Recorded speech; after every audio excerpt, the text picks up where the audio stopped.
ಇನ್ನು Mysuru Lokayukta S P Udesh back to back ಮೀಟಿಂಗ್ಗಳನ್ನು ಮಾಡ್ತಾ ಇದ್ದಾರೆ. ಅವರವ್ರ ಏನೇನು ಡೌಟ್ಗಳಿತ್ತು ಅದೆಲ್ಲವೂ ಕೂಡ ಕ್ಲಾರಿಫೈ ಮಾಡ್ಕೊಂಡಿದ್ದಾಯಿತು. ಈಗ FIR ದಾಖಲಾದಂಥ ಹಿನ್ನೆಲೆಯಲ್ಲಿ ಮತ್ತೆ ಸಿಬ್ಬಂದಿಯ ಜೊತೆಗೆ ಮೀಟಿಂಗ್ ಮಾಡ್ತಾ ಇದ್ದಾರೆ. ಲೋಕಾಯುಕ್ತ ಕಚೇರಿನಲ್ಲಿ, ಮೈಸೂರಿನ ಲೋಕಾಯುಕ್ತ ಕಚೇರಿನಲ್ಲಿ ಮೀಟಿಂಗ್ ನಡೀತಾ ಇದೆ.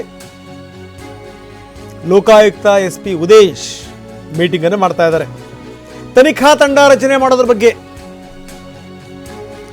ಕೇವಲ ಮೈಸೂರು ಕಚೇರಿ ಸಿಬ್ಬಂದಿ ಮಾತ್ರ ಇರಬೇಕಾ ಅಥವಾ ಬೇರೆ ಭಾಗದವ್ರನ್ನೂ ಕೂಡ ಸೇರಿಸ್ಕೋಬೇಕಾ? ಅಂದರೆ ಚಾಮರಾಜನಗರ, ಕೊಡಗು, ಹೀಗೆ ಸುತ್ತಮುತ್ತಲಿನ ಸಿಬ್ಬಂದಿ ಕೂಡ ಬೇಕಾ? ಯಾಕಂದರೆ ಒಂದಲ್ಲ ನಾಲ್ಕು ತಂಡಗಳನ್ನು ರಚನೆ ಮಾಡಬೇಕು ಅಂತ ಇದೆ. 4 ತಂಡಗಳು, ಆ 4 ತಂಡಗಳನ್ನಾಗಿ ಮಾಡಿ 4 ತಂಡಗಳಿಗೆ ಜವಾಬ್ದಾರಿಗಳು ಕೊಡಬೇಕು. 3 ತಿಂಗಳು ಟೈಮ್ ಕೊಟ್ಟಿದೆ. ಈಗಾಗಲೇ 4-5 ದಿವಸ ಆಯಿತು.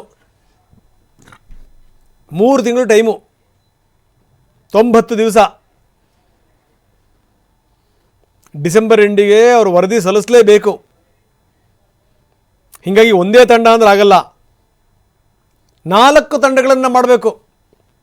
ಆ 4 ತಂಡದಲ್ಲಿ ಮೈಸೂರಿನ ಲೋಕಾಯುಕ್ತ ಕಚೇರಿಯ ಸಿಬ್ಬಂದಿ ಮಾತ್ರ ಇರಬೇಕಾ ಅಥವಾ ಬೇರೆ ಬೇರೆಯವ್ರನ್ನೂ ಸೇರಿಸ್ಕೋಬೇಕಾ? ಇದ್ರ ಬಗ್ಗೆ ಚರ್ಚೆ ಆಗ್ತಾ ಇದೆ. ಯಾಕಂದರೆ ಎಲ್ಲಿಂದ ತರ್ತೀರಿ, ಅಷ್ಟೊಂದು ಸಿಬ್ಬಂದಿ ಇರಬೇಕಲ್ಲ. ಹೀಗಾಗಿ ಬೇರೆ ಭಾಗದ ಸಿಬ್ಬಂದಿಯನ್ನು ಕೂಡ ಬಳಸಿಕೊಳ್ಳುವಂಥ ನಿಟ್ಟಿನಲ್ಲಿ ಈ ಮೀಟಿಂಗ್ ನಡೀತಾ ಇದೆ.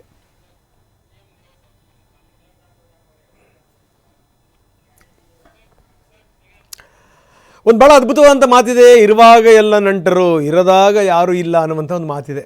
ಈ ರಾಜಕಾರಣ ಅನ್ನುವಂಥದ್ದು ಹೆಂಗೆ ಅಂತಂತಂದರೆ, ನೋಡಿ, ಈ ಗಿಜಿಗುಡ್ತಾ ಇತ್ತು ಮುಖ್ಯಮಂತ್ರಿಗಳ ನಿವಾಸ.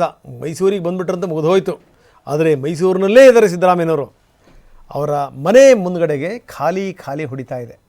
ಅಂದರೆ ಇನ್ನೂ ಅಧಿಕಾರದಲ್ಲಿದ್ದಾಗಲೇ ಈ ಕಥೆ. ಇದು ಅತ್ಯಂತ ಸಹಜವಾಗಿರುವಂಥದ್ದು ಬಿಡಿ, ಅದರಲ್ಲೇನು ಯಾವುದೇ ಆಶ್ಚರ್ಯ ಇಲ್ಲ. ಗಿಜಿಗುಡ್ತಾ ಇದ್ದಂಥ ಮನೆ ಖಾಲಿ ಹೊಡಿತಾ ಇದೆ. ಜನ ಅಪ್ಲಿಕೇಶನ್ ಇಟ್ಕೊಂಡು ಸಾಲಾಗಿ ನಿಂತ್ಕೊಂಡ್ರು, ಕಾರ್ಯಕರ್ತರು ಬರೋರು, ನಾಯಕರುಗಳು ಬರ್ತಾಯಿದ್ರು, ಜಯ ಘೋಷಗಳು ಮೊಳಗ್ತಾಯಿದ್ದು. ಏನು ಹಾರ ತುರಾಯಿ ಒಂದಾ ಎರಡ. ಅದರಲ್ಲೂ ರಾಜ್ಯದ ಮುಖ್ಯಮಂತ್ರಿಗಳು ಅವರ ನಿವಾಸದಲ್ಲೇ ಇದ್ದಾರೆ, ಮೈಸೂರಿನಲ್ಲೇ ಇದ್ದಾರೆ. ಅವರ ಮನೆಯ ಮುಂಭಾಗದ ದೃಶ್ಯಾವಳಿಗಳನ್ನು ನಾವು ತೋರಿಸ್ತಾ ಇದ್ದೀವಿ. ಬ್ಯಾರಿಕೇಡ್ ಹತ್ತಿರ ಸುತ್ತಮುತ್ತ ಜನಗಳಿಲ್ಲ.